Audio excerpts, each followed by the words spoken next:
Hey everyone, this is Jordan from sleeklens.com. In this video, I'm going to show you how to remove distortion manually. So when I mean manually, that means you're actually manipulating your photo yourself and not using a automated mode like free transform or anything like that in Photoshop. You're actually going to do it yourself. So this is really beneficial if you really want to dial in as fine-tuned as you can be when you're trying to remove distortion here. So in this particular image, I have a lot of distortion here with the sides here kind of going in a little bit, going up, and that's just because the wide-angle lens that it was taken with and the amount of distortion that I was away from it. It just kind of created a little bit of kind of upward, inward viewing, and it just kind of looks bad. So we're going to remove that distortion manually. So the first thing we need to do is we need to bring out our rulers. So in Photoshop, you have these rulers that are on the top and the left side here. If you don't see those, click Command or Control R, and you can see you can toggle them off and toggle them back on. And you can see them right there. So what you're going to do is actually draw a ruler going out from the left here, and you're just going to click on the ruler and drag it over. And let's say I want this pole right here to be completely vertical. So I'm going to draw a little line right there. I'm going to drag another one here, and I'm going to go to the other side, and I want this side of the building to be vertical as well. And then I want this part right here, kind of right in the middle, this little pole here, this little top part of the house here. I want this to be vertical as well, so I'm going to draw right there. So those are my guides telling me, perfectly vertical lines and how to match those up. So now what I need to do is enter the free transform mode. So I'm going to click Command or Control T to go into free transform. And now I have these boundary boxes here. And now what I can do is just right click and choose distort. And this will allow me to distort each one of the corners here. So I'm going to drag this corner up, and I'm going to try to get it as completely vertical as I can. And I will probably lose a little bit of the image, and that's okay because we can actually bring that back using a couple other tools in Photoshop.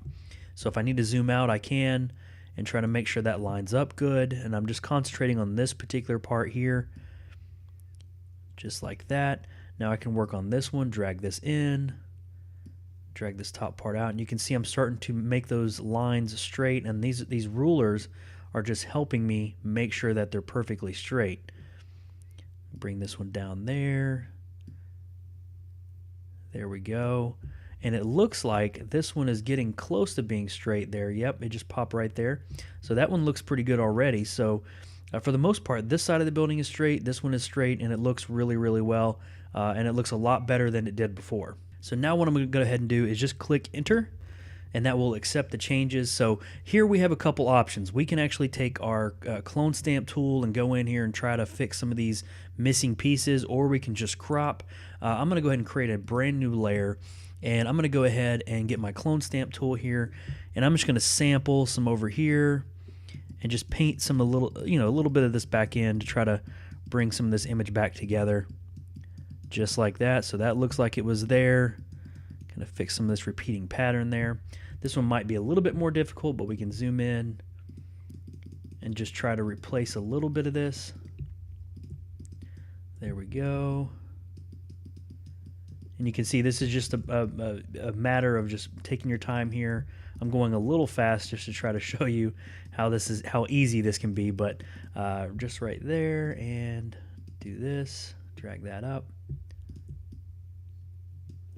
All right, so there we go. It looks pretty good. I got a little bit of repeating pattern here that I need to take care of. Obviously, if I spend a little bit more time on it, it'll look a little bit better. But for the most part, that looks okay. I still want to fix some of this part right here. There we go.